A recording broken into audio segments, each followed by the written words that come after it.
রাতে দরজা জানালা খুলে ঘুমানো যাবে কিনা? কোন মহিলার হিজাব পরিহিত অবস্থায় রুকু বা সিজদার সময় হাতের কাপড় সরে যায়, মাথার কাপড় দিক থেকে চুল বের হয়ে যায়, তাহলে নামাজ হবে কিনা? পিরিয়ডের শেষ সময় বুঝতে না বুঝতেই এক দুই ওয়াক্ত নামাজ ছুটে যায়, কি করণীয়? উলঙ্গ হয়ে ওযু করলে কি ওযু হবে? টি শার্ট পরে নামাজ হবে কিনা? এক মসজিদে টাকা দেওয়ার নিয়ত করে অন্য মসজিদে দেওয়া যাবে কিনা? আমি যদি নামাজ পড়ার সময় শুধু ফাতিহা পড়ে রুকুতে চলে গিয়ে মনে পড়ে, তাহলে কি করব? রুকু থেকে সোজা হয়ে দাঁড়িয়ে রব্বানা লাকাল হামদ বলবো নাকি রব্বানা ওয়ালাকাল হামদ বলবো? কবরবাসীকে সালাম দিলে তারা কি শুনেন এবং উত্তর দেন? খাবারের আগে বিসমিল্লাহ বলবো নাকি বিসমিল্লাহির রহমানির রহিম বলবো? আজান অবস্থায় কোরআন পড়া যাবে কিনা? প্রসাব করে টিস্যু করলে কি যথেষ্ট? ইমাম শেষ বৈঠকে থাকার সময় যদি কোনো মুসল্লির ওযু ভেঙে যায়, এর বিধান কি? চলে যাই আপনাদের প্রশ্ন উত্তর দেওয়ার পালায়। মৃত্যুর 40 দিন আগে সেই ব্যক্তি বুঝতে পারে এটা কি সত্যি না এগুলা মন গড়া কথাবার্তা। মৃত্যুর আগে কেউ বুঝতে পারে না তার কার কখন মৃত্যু হবে। মেঘলা নিজম জানতে চেয়েছেন হায়েজের সময় কি মুখে কোনো সূরা পড়া যায় কিনা? এই বিষয়ে আমরা বারবার বলেছি, বিষয়টি বিতর্কিত এবং মতপার্থক্যপূর্ণ, বিরোধপূর্ণ। অনেক আমাদের কাছে মতে পড়া যায়, বিশেষ করে সৌদি আরবে বিন বাজ ইবনে উসাইমিন রাহিমাহুল্লাহ সহ অনেক আমাদের মতে পড়া যায়। এভাবে ইবনে তাইমিয়া রাহিমাহুল্লাহ, আবু হানিফা রাহিমাহুল্লাহ সহ জমহুর বা বেশিরভাগ আলেমদের মতে পড়া যায় না, তবে শোনা যায় সর্বাবস্থায়। মাহদি হাসান জানতেছেন নামাজে কাঁধ না ঢাকলে নামাজ হবে কিনা? নামাজ হয়ে যাবে, কিন্তু মাকরু হবে, যেহেতু বেশ কয়েকটি বিশুদ্ধ হাদিস দ্বারায় কাঁধ ঢাকার বিষয়টির গুরুত্ব আরোপ করা হয়েছে, আমরা জানতে পারি। আবু মোহাম্মদ শাহিদুল আরমান জানতে চেয়েছেন ওযু ছাড়া মোবাইল অ্যাপস থেকে কোরআন পড়া যাবে কিনা? অবশ্যই যাবে, কারণ মোবাইল অ্যাপসের এই কোরআন, এটা কোরআনের সফট কপি, এটা মূল কোরআন নয়, হার্ড কপি নয়। বিশেষ করে বাড়ির বাইরে গেলে, কাজ সফরে থাকলে সর্বাবস্থা যায় আছে, কোনো অসুবিধা নেই। তবে ওযু অবস্থা অবশ্যই তেলাওয়াত করতে পারে, সেটা ভালো সর্বাবস্থায়। তাহমিনা এখন এক মসজিদে টাকা দেওয়ার নিয়ত করে অন্য মসজিদে দেওয়া যাবে কিনা? যাবে, যদি অন্য মসজিদে এর চেয়ে বেশি প্রয়োজন মনে হয় তাহলে নিয়ত পরিবর্তন করা যায়, অসুবিধা নেই। মাইনুদ্দিন প্রশ্ন করেছেন রুকু থেকে সোজা হয়ে কতখানি সময় দেরিতে দাঁড়িয়ে থাকতে হয়, দয়া করে জানাবেন। দেখুন, রুকু থেকে সোজা হয়ে আমরা কমপক্ষে একবার তাসবিহ পড়া পরিমাণ, সুবহানাল্লাহ বলা সমপরিমাণ আমাদেরকে দাঁড়াতে হবে। স্বাভাবিকভাবে সুবহানাল্লাহ বলতে যত সময় লাগে, দাঁড়িয়ে সোজা হয়ে কমপক্ষে এতটুকু সময় দাঁড়াতে হবে। আমরা অনেকে মনে করি দাঁড়িয়েই চলে যেতে পারবো না, আমি সোজা হয়ে দাঁড়ানোর পরে অন্তত অপেক্ষা করতে হবে সুবহানাল্লাহ বলতে যে পরিমাণ সময় লাগে, কমপক্ষে এতটুকু, এরপরে আপনি সেজদা যাবেন। মোহাম্মদ, আপনি জানতে চেয়েছেন খাবারের আগে বিসমিল্লাহ বলবো নাকি বিসমিল্লাহির রহমানির রহিম বলবো? ভাই, এ নিয়ে দুই রকমের ব্যাখ্যাই আছে। নবী সাল্লাল্লাহু আলাইহি ওয়াসাল্লাম সাম্মিল্লাহ এটুকু বলেছেন। এক ব্যক্তি খাবার খাচ্ছিলেন, তাকে বা খাবার খাওয়া প্রসঙ্গে নবী সাল্লাল্লাহু আলাইহি ওয়াসাল্লাম বলেছেন সাম্মিল্লাহ, মানে আল্লাহর নাম নাও। এখানে সাম্মিল্লাহ আল্লাহর নাম নেওয়া হতে পারে, পুরো বিসমিল্লাহির রহমানির রহিম পড়াটাও হতে পারে।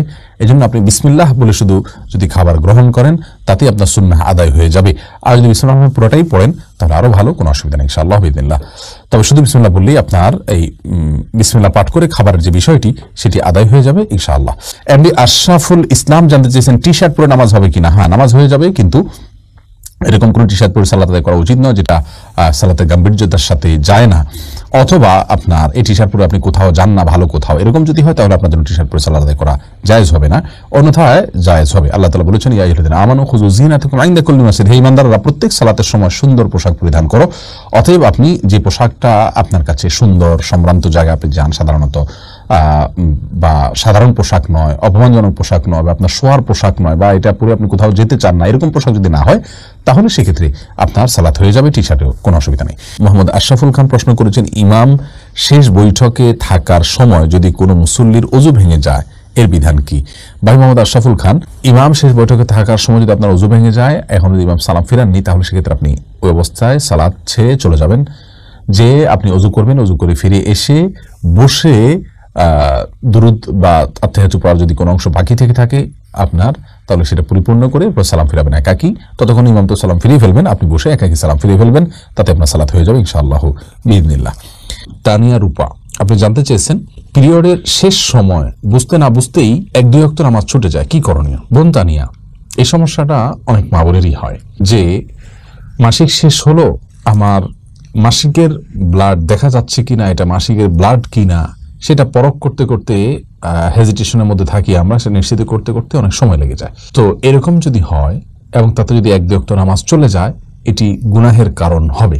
তার কারণ হলো আমাদেরকে কিন্তু শরিয়াতে পরিষ্কার নির্দেশনা দেওয়া আছে কোন কোন কালার দেখা গেলে সেটি মাসিকের রক্ত হিসেবে বিবেচিত হবে, গণ্য হবে। সে কালারগুলো যদি পরিষ্কার দেখা যায় তাহলে আমরা নামাজ পড়বো না, আর যদি দেখা না যায় তাহলে আমরা গোসল করে নামাজ পড়ে ফেলবো। এমনকি কোনো একটা ওয়াক্ত নামাজে যদি ব্লিডিং বন্ধ হয়ে যায়, অর্থাৎ যে কালারগুলো মাসিক হিসাবে গণ্য সেগুলোর কোনোটা দেখা না যায়, তাহলে সেক্ষেত্রে গোসল করে ওই ওয়াক্ত থেকে নামাজ আরম্ভ করতে হবে। অনেক মা বোনরা এখানে অবহেলা করি, সন্ধ্যার সময় দেখা গেল তিনি পবিত্র হলেন, তো পরের দিন দুপুর থেকে তিনি নামাজ শুরু করে দেন। এটি অত্যন্ত জঘন্য এবং গর্হিত একটি বিষয়। আল্লাহ রাব্বুল আলামিন যেখানে তাদেরকে ছাড় দিয়েছেন মাসিক সময় সালাতের বিষয়ে, সেখানে নিজে থেকে আরো ছুটি বাড়িয়ে নেওয়া এবং ছাড় বেশি নেওয়া এটা বড় ধরনের জঘন্য অপরাধ এবং গুনাহের কারণ। বিধায় বিষয়টি খেয়াল করতে হবে আমাদেরকে। যেটা ব্লিডিং আপনার মাসিকের ব্লিডিং মনে হবে বা প্রবল ধারণা হবে, সেটাকে আমরা মাসিক ধরে নামাজ পড়বো না, অন্যথায় নামাজ পড়বো। হেজিটেশনে ভোগে এক দুই ওয়াক্ত নামাজ নষ্ট করার কোনো সুযোগ নেই। আয়ান আহমেদ রহিম আপনি জানতে চেয়েছেন, প্রসাব করে টিস্যু করলে কি যথেষ্ট? পেশাব করলে টিস্যু করলে যদি আপনার তার মাধ্যমে পেশাবের ধারা বন্ধ হয়ে যায়, মুছে নিতে পারেন, শুষে নেয়, অসুবিধা নেই, যথেষ্ট হবে। কিন্তু পরবর্তীতে পানি ব্যবহার করাটা বিশুদ্ধ হাদিস দ্বারা প্রমাণিত, অর্থাৎ দুইটা করাই হাদিস দ্বারা উত্তম এবং প্রমাণিত। আরিফ জানতে চেয়েছেন, আজান অবস্থায় কোরআন পড়া যাবে কিনা? যাবে, কোনো অসুবিধা নেই। তবে আজানের সময় কোরআন পড়া বন্ধ করে রেখে আজানের জবাব দেওয়া হলো সুন্নাহ। যখন যে জিনিসটা করা সুন্নাহ সেটাই করা হলো উচিত এবং কর্তব্য।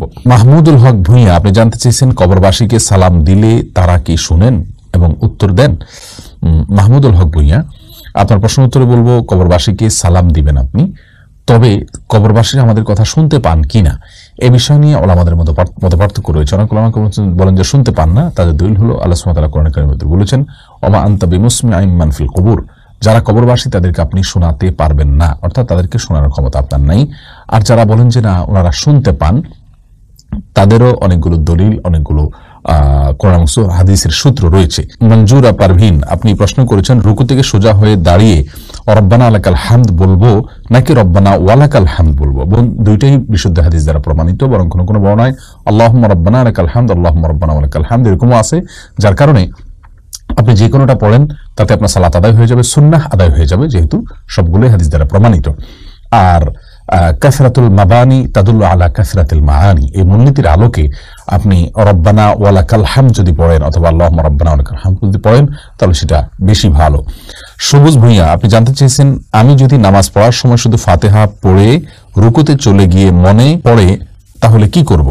ভাই সবুজ ভূঁইয়া, সূরা ফাতিহা পড়েছেন, অন্য সূরা মিলাননি, রুকুতে গেছেন, তারপরে মনে হয়েছে, আপনি সিজদা সাহু করবেন, কারণ সূরা ফাতিহার পরে অন্য সূরা মিলানো ওয়াজিব ওলামায়ে আহনাফের মতে, আমাদের উলামায়ে কেরামের মতে। আর এই মতটা দলিলের দিক থেকে বেশি শক্তিশালী এবং সমৃদ্ধ। যদিও আরবিয়ান স্কলারদের মধ্যে সৌদি আরবের ওলামায়ে কেরাম এবং হাম্বলি ফিকহ ফলো করেন ওলামায়ে কেরামের অনেকেই বলেন যে সূরা মিলানো অথবা সূরা ফাতিহা পরবর্তী যে কিরাতের অংশ সেটা ওয়াজিব নয়, সেটা আবশ্যক নয়। আমরা দলিলের আলোচনায় বিস্তারিত গেলাম না, শুধু এটুকু বললাম যে আপনার ওয়াজিব হওয়ার মতটাকে অগ্রাধিকার দিয়ে আপনি সিজদা সাহু করবেন, এটাই আপনার জন্য অধিক নিরাপদ। রাহাত হাসান আপনি জানতেছেন, উলঙ্গ হয়ে ওযু করলে কি ওযু হবে? উলঙ্গ হয়ে যদি কেউ ওযু করেন ওযু হয়ে যাবে, কিন্তু এটা নির্লজ্জ কর্ম এবং অনুচিত, কারাহাত বা মাকরুহ থেকে খালি নয়। শালিনা আক্তার আপনি জানতে চেয়েছেন, নামাজের সময় কোন মহিলার হিজাব পরিহিতা অবস্থায় রুকু বা সিজদার সময় হাতের কাপড় সরে যায়, মাথার কাপড় দিক থেকে চুল বের হয়ে যায়, তাহলে নামাজ হবে কিনা? সামান্য একটু যদি সরে যায় কয়েক সেকেন্ডের জন্য, আবার আপনি ঠিক করে নিছেন, তাতে কোনো অসুবিধা হবে না ইনশাআল্লাহ। যে কে তুলি আপনি প্রশ্ন করেছেন, রাতে দরজা জানালা খুলে ঘুমানো যাবে কিনা? সরাসরি কোন হাদিসে নিষেধ আছে বলে তোমার জানা নেই, তবে হ্যাঁ দরজা বন্ধ করে নিষেধ, ঘুমানো নিষেধ, দরজা বন্ধ করতে বলা আছে।